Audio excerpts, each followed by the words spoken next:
ओबीसीच्या आरक्षणाच्या संरक्षणासाठी बीडमध्ये 17 ऑक्टोबर रोजी मंत्री छगन भुजबळ यांच्या उपस्थितीमध्ये ओबीसी महाएल्गार मेळावा होतोय आणि त्याच मेळाव्याची तयारी बीड शहरातील छत्रपती संभाजी महाराज क्रीडांगणावरती सुरू आहे। माझ्या पाठीमागे आपण पाहतोय अशा पद्धतीनं भव्य असं व्यासपीठ उभारण्यात आलेलं आहे। त्याचबरोबर बैठक व्यवस्था असेल, लाईट व्यवस्था असेल, साऊंड सिस्टमचं जे काम आहे ते देखील आता युद्धपातळीवरती सुरू आहे। मागच्या वेळेस देखील या ठिकाणी सभा आयोजित करण्यात आलेली होती, मात्र पावसाचं कारण दिल्यामुळे ही सभा पुढे ढकलण्यात आली आणि ती सभा आता या ठिकाणी होते।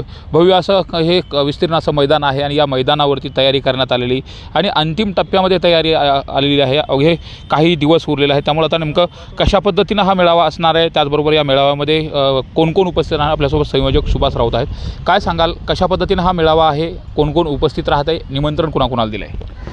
निश्चितच येणाऱ्या 17 तारखेला आदरणीय भुजबळ साहेबांच्या नेतृत्वाखाली या ठिकाणी अखिल भारतीय महात्मा फुले समता परिषद व सकल ओबीसीच्या माध्यमातून ओबीसी महाएल्गार मेळावा आपण या ठिकाणी आयोजित केलेला आहे। या मेळाव्याला या जिल्ह्याचे माजी मंत्री आमदार आदरणीय धनंजय मुंडे साहेब या व्यासपीठावर येऊन मार्गदर्शन करणार आहेत। त्याचबरोबर आमदार गोपीचंदजी पडळकर साहेब आहेत, हे देखील या मेळाव्यासाठी उपस्थित राहणार आहेत। त्याचबरोबर माजी आमदार प्रकाश अण्णा शेंडगे हे देखील या मेळाव्यासाठी उपस्थित राहणार आहेत। त्याचबरोबर मुस्लिम समाजाचे राष्ट्रीय नेते, राष्ट्रीय अध्यक्ष शब्बीर अन्सारी साहेब हे देखील या मेळाव्यासाठी उपस्थित राहणार आहेत। ज्यांनी ओबीसीसाठी सातत्याने काम केलं सध्या असे प्राध्यापक लक्ष्मण आके सर हे देखील या मेळाव्याला मार्गदर्शन करण्यासाठी येणार आहेत। त्याचबरोबर भटक्या विमुक्ताचं ज्यांनी चळवळ मोठी उभा केली असे लक्ष्मणजी गायकवाड साहेब या ठिकाणी या मेळाव्याला मार्गदर्शन करणार आहेत। यांच्यासोबत अनेक ओबीसीचे नेते दिग्गज या व्यासपीठावर येऊन लोकांसाठी मार्गदर्शन करून पुढची दिशा काय ठरवायची या ठिकाणी या कार्यक्रमासाठी येत आहेत। निश्चितच 2 तारखेला जे गॅजेट लागू झालं होतं आणि त्या गॅजेट लागू झाल्याच्यानंतर ओबीसीमध्ये एक भीतीचं वातावरण झालेलं आहे की आमचं आरक्षण गेलेलं आहे। निश्चित आज आपण पाहतो जसं गॅजेट लागू झालं तसं ओबीसी समाजातल्या जवळपास 17 ते 18 लोकांनी आत्महत्या केलेल्या आहेत, स्वतःचं जीवन त्यांनी त्या ठिकाणी संपवून टाकलेलं आहे। यांना धीर देण्यासाठी आणि हे 2 तारखेचं गॅजेट रद्द करावं यासाठी आदरणीय भुजबळ साहेब या ठिकाणी येऊन लोकांना मार्गदर्शन करणार आहेत। मात्र या मेळाव्याला भाजप मंत्री पंकजा मुंडे यांना निमंत्रण दिले आणि त्या या मेळाव्यासाठी उपस्थित राहणार आहेत का? कारण धनंजय मुंडे यांनी स्वतः मी उपस्थित राहणार सांगितलं, पंकजा मुंडेंच्या संदर्भात निश्चित आदरणीय आमच्या नेत्या पंकजाताई मुंडे यांना पण आम्ही निमंत्रण दिलेलं आहे। त्यांचे आज उद्या त्यांचंही बाईट येऊन जाईन असं आम्हाला या ठिकाणी वाटतं आहे। आम्ही पर्सनल जाऊन त्यांना इन्व्हिटेशन दिलेलं आहे। या जिल्ह्याचे माजी मंत्री जयदत्त क्षीरसागर साहेब यांना पण आम्ही निमंत्रण दिलेलं आहे। हे दोघं पण या मेळाव्यात येतील अशी अपेक्षा आम्हाला वाटते। या ठिकाणी तयारी कशा पद्धतीने सुरू आहे? गावागावामध्ये आता तुम्ही जाऊन बैठका देखील घेत आहे, नेमकं लोकांमध्ये कशा पद्धतीनं उत्साह आहे आणि लोक या मेळाव्याला कशा पद्धतीने सहभागी होतील? आज 375 जाती ओबीसीच्या एकत्र येण्याचं या ठिकाणी आणि सगळे नेते एकत्र येत आहेत। त्यामुळं गावोगावी ज्यावेळेस आम्ही बैठकीला जातो त्या ठिकाणी आम्हाला सभेचं रूपांतर त्या ठिकाणी दिसतं आहे किंवा 200-300 लोक सहज त्या गावात गेल्यानंतर बैठकीला जमत आहेत। रात्री 10 वाजले 11 वाजले तरी लोक आमच्यासाठी जागे राहत आहेत का? तर त्यांना माहीत आहे ही चळवळ कुठेतरी टिकली पाहिजे आणि हा GR रद्द झाला पाहिजे। आज या ठिकाणी स्थानिक स्वराज संस्था लागलेल्या आहेत, जे लोक तयारी करत होते आज त्यांचे देखील आरक्षणामुळे अडचणी वाढलेल्या आहेत। म्हणून हे 2 तारखेचं गॅजेट रद्द झालं पाहिजे ही प्रत्येक तमाम ग्रामीण भागातल्या छोट्या छोट्या समाजाची देखील ही मागणी आहे। म्हणून लोक उत्स्फूर्त या ठिकाणी या मेळाव्यासाठी आणि या नेत्यांचं मार्गदर्शन ऐकण्यासाठी येणार आहेत। या ठिकाणी कुठंतरी तुम्ही तयारी करताय, मात्र दुसरीकडून जर बघितलं तर मराठा समन्वयक यांनी विरोध देखील केलेला आहे। मग बीडमध्ये पाय ठेवू दिला जाणार नाही, त्याचबरोबर ज्या मैदानावरती तुम्ही हा मेळावा घेताय त्या मैदानावर मेळावा घेण्याचा अधिकार नाही अशा पद्धतीने देखील बोललं जातं आहे। काय त्यांना उत्तर असेल? संविधानाने प्रत्येकाला मेळावे आंदोलन घ्यायचे अधिकार दिलेले आहेत, प्रत्येकाने आपापल्या समाजाचं काम करावं। आमची भूमिका तीच आहे, आदरणीय भुजबळ साहेबांची भूमिका तीच आहे। आज मराठा समाजाचे 58 मूक मोर्चे निघले, त्यानंतर 2 वर्षात जो हैदोस घातला मराठा समाजाचे 58 मूक मोर्चे निघले, शांततेच्या मार्गाने निघले। कुठल्या समाजात विदुष्ट निर्माण झालं का? नाही झालं। परंतु जसंच हे आंदोलन सुरू झालं 2 वर्षापासून यांनी समाजात माणूस ठेवण्याचं काम या ठिकाणी केलेलं आहे आणि यांना कोणता नैतिक अधिकार आहे की सभा घ्यायचा नाही, सभा उधळून लावायचा? आज या ठिकाणी सांगायचं झालं तर मराठा समाजाच्या व्यासपीठावर सगळे मराठा समाजाचे नेते जातात, त्या ठिकाणी आमदार जातात, खासदार जातात, मंत्री जातात।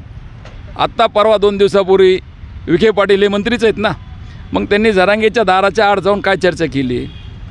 1.5-2 तास बसले त्या ठिकाणी। मग का शाल हार घालून त्यांची भाषा शिकायला गेले ग्रामीण शैली? या ठिकाणी आम्ही कुणालाही विरोध केला नाही. आमचं त्यांनाही सांगणं आहे, तुम्ही तुमच्या समाजाचं काम करा, आम्हाला आमच्या समाजाच्या भूमिका मांडून द्या. एक तर उपेक्षित समाज आहे आमचा. आता कुठंतरी आमच्या पदरात पडत होतं, आमच्या ताटात भेटत होतं आणि तुम्ही लगेच हिसकावून करण्याची भाषा घेताय. आज ठीक आहे, सभा घेतो आहे, उद्या उधळायची सभा उधळायचं तुम्ही हे करताय, परंतु प्रशासन त्याला बघून घेईल. आणि हे जे चाललं आहे या ठिकाणी सभा उधळून लावू, हे करू ते करू, हे प्रसिद्धीसाठी चाललेलं आहे. ह्यांचं कुठंतरी झेंडा दाखवायचा, कुठंतरी पळून गल्लीबोळातून जायचं, हा प्रकार यांचा आहे. मी त्यांनाही सांगू इच्छितो, तुमच्याही पुढच्या सभा होणार आहेत ना. आज एक सभा झाली म्हणून आम्ही तर थांबणार नाहीत ना, पुढं तुमच्याही सभा कुठंतरी होत्या ना. मग आम्हाला तशाच पद्धतीने उत्तर द्यावं लागेल या ठिकाणी. आम्ही आपल्याला हे सांगतो आपल्या माध्यमातून. मात्र आपण जर दुसरीकडे बघितलं तर जो शासनाने निर्णय काढला 2 सप्टेंबरचा, तो शासन निर्णय शासनाच्या पातळीवरून काढला. तर मग त्या ठिकाणी शासन निर्णय करत असताना भुजबळ साहेब असतील, त्याचबरोबर इतर जे काही ओबीसीचे आमदार खासदार असतील यांनी विरोध केला नाही का? आणि सरकारने जर काढलेला JR असेल तर त्या सरकारने काढलेल्या JRच्या विरोधामध्ये सरकारचाच एक मंत्री या ठिकाणी येऊन जर हे करणार असेल, सभा घेणार असेल, तर ते कितपत संयुक्त आहे? JR कसा काढला, काय काढला तुम्हाला माहिती आहे. आत्तापर्यंत जेवढे मोर्चे निघाले, महाराष्ट्रात निघाले, एवढे मेळावे झाले, एवढ्या लोकांनी बलिदान दिलं, त्यावेळेस JR बरा निघाला नाही तुम्हाला. हा ज्या पद्धतीने धुडकूस मुंबईत घातलं आणि मुंबईकरांना वेटीस धरलं, जजच्या गाड्या देखील अडवण्यात आल्या, म्हणजे सरकारला वेटीस हुकुमशाहीच्या जोरावर हे काढलेलं आहे आणि हे कोर्टात टिकणार नाही, हे आपल्याला मी सांगू इच्छितो. यात आदरणीय भुजबळ साहेबांच्या माध्यमातून 5 रिट याचिकात आपण दाखल केलेल्या आहेत. म्हणून हा JR चुकीच्या पद्धतीने काढलेला आहे. भुजबळ साहेब देखील वारंवार बोलतात, हा मंत्रिमंडळासमोर देखील हा JR आला नाही. मग तुम्हाला एवढी का घाई झाली? मंत्रिमंडळाच्या समोर आणून JR मंजूर करून घेणं काम होतं ना एवढेच. मंत्रिमंडळाचे जे प्रमुख आहेत, मुख्यमंत्री, त्यांनी तो भाजपचा DNA हा OBC आहे सांगितलं होतं. मग ते मंत्री असताना, ते मंत्रिमंडळाचे प्रमुख असताना त्यांच्याकडून असा JR येतो, मग हे नेमकं कसं? फडणवीस साहेब म्हणतात OBC आमचा DNA, परंतु त्यांच्या खाली ते काम करणारे 2 जण आहेत, ते त्यांना व्यवस्थित काम करून देत नाही असा आमचा समज आहे. ज्या पद्धतीने आज पाहतो आपण, शिंदे मुख्यमंत्री असताना ह्या आंतरवलीसारख्या ठिकाणी पार डझनभर मंत्री पाठवायचे. आज किमान फडणवीस साहेब आहेत म्हणून तर तिथं मंत्री कोणी जात नाही, हे लक्षात घ्या. विखे कुणाचे मंत्री? विखे त्यांचेच मंत्री आहेत, पण ते समाजासाठी पळतात. ते आता काय त्यांचं, आता ते काय विखे आहेत ते त्यांना बघू आता इलेक्शनला, त्यांनाही निवडणूक लढवायची पुढची. मात्र आगामी स्थानिक स्वराज्य संस्थांच्या निवडणुकामध्ये आता जर बघितलं तर बीडमध्ये 61 सीट आहे जिल्हा परिषदेचे, त्यापैकी 16 जागा ह्या OBCसाठी आहेत. आता जे नव्यानं कुणबी प्रमाणपत्र निघाले गेले, त्याचा काय परिणाम होणार आहे? आणि तो परिणाम झाला तर नेमकं OBCला जो सत्ताकारणातला, राजकारणातला जो टक्का आहे तो मिळतोय का? हेच चाललं आहे ना. एक तर शैक्षणिक आरक्षण आमचं गेलं आहे, सामाजिक आरक्षण गेलं आहे आणि राजकीय आरक्षण पण धोक्यात आलं आहे. आज शिक्षण संस्था कुणाच जास्त आहेत? मराठा समाजाच्या. तिथं जर एखादा OBC पोरगा जर घ्यायचं ठरलं तर कुणाला घेणार? ते जिथं कुणबी सर्टिफिकेट आलं आहे मराठा समाजाचं त्यालाच प्राधान्य देणार. म्हणजे तिथं नोकरीतून बी आम्ही वंचित राहिलोत, शिक्षणापासून बी वंचित राहिलोत. आज EWSचं 10% आरक्षण दिलं होतं, कटऑफ MPSCचं लागला, तिथं काय आलं, EWSचं आरक्षणचं कटऑफ कमी आला आणि OBCचा कटऑफ वाढला. आज तुम्ही राजकीय आरक्षणाचा विषय घेतला, या सगळ्या गोष्टी या मेळाव्यातून बोलल्या जातील, 100% बोलल्या जातील. आज माजलगावसारख्या ठिकाण नगरपालिका OBCला सुटली, तिथं ते 2-4 पदाधिकारी OBCचे काम करत होते. त्यांना साहजिकच वाटतं ना आम्हाला तिकीट भेटलं पाहिजे, आपण निवडून आलं पाहिजे. एक OBC प्रवर्गातून काम करतोय, परंतु या गॅजेटच्या माध्यमातून बोगस कुणबी नोंदी त्या ठिकाणी काढल्या गेल्या. पक्षाला काय आव्हान असेल? मी सगळ्याच पक्षाला सांगू इच्छितो, ज्यांनी बोगस ज्या ठिकाणी देतील त्या ठिकाणी आमचा OBCचा उमेदवार उभा राहील. आता एल्गार तर किल्ला आहे, काय आव्हान असेल एकूण सगळं संपूर्ण? आणि या मेळाव्यासाठी फक्त बीड जिल्ह्यातीलच का मराठवाड्यातील लोक सहभागी होतात? या जिल्ह्यासाठी आम्ही आमच्या बीड जिल्ह्याची तयारी केलेली आहे. बीड जिल्ह्यात आम्ही प्रत्येक गावागावात जाऊन बैठका घेतलेल्या आहेत आणि लोकांना आव्हान केलेले लोक उत्स्फूर्त आहेत. त्याचबरोबर आजूबाजूचे जे जिल्हे आहेत बीड जिल्ह्याच्या, ते देखील लोक हे सभा ऐकण्यासाठी या ठिकाणी जमा होणार आहेत. त्यामुळे आकडा निश्चित मी सांगू इच्छित नाही किंवा अंदाज पण येणार नाही, कारण की 375 एखाद्या समाजाचा असेल तर आपण सांगू शकतो ह्या समाजाची इतकी लोक येतात, पण हा 375 जाती या ठिकाणी एकत्र येत आहेत.